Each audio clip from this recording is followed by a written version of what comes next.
Need some expert views on high floor sea views? Coming up on SCMP Property.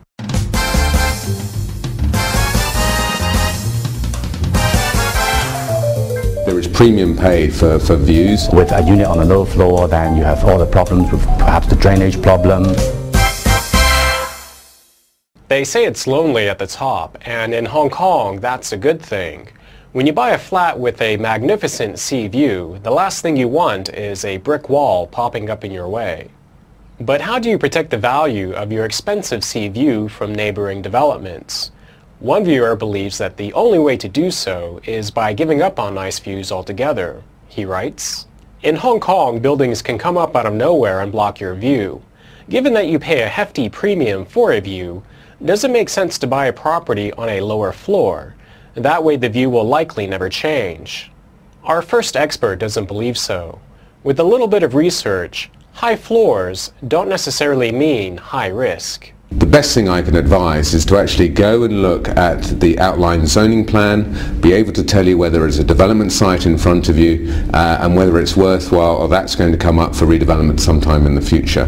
Find out who owns the plot as well. Is it a developer with intention to do something with it? And just do some general discovery. Ask all the agents around it if they understand what's going to happen around the building you might look to buy into. Of course, if you set your expectations lower, you won't be disappointed.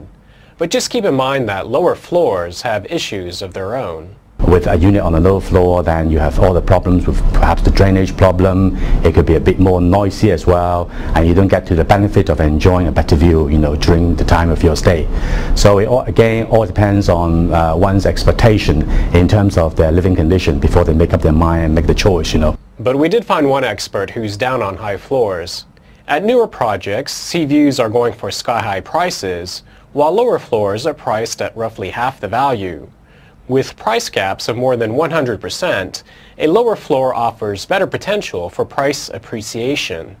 If the high floor have a very good view and a great difference between the lower floor, from my opinion, I recommend to buy the low floor if you've got a big conscience. So there you have it. High floors don't necessarily mean high risk, but bargains can always be found in the basement.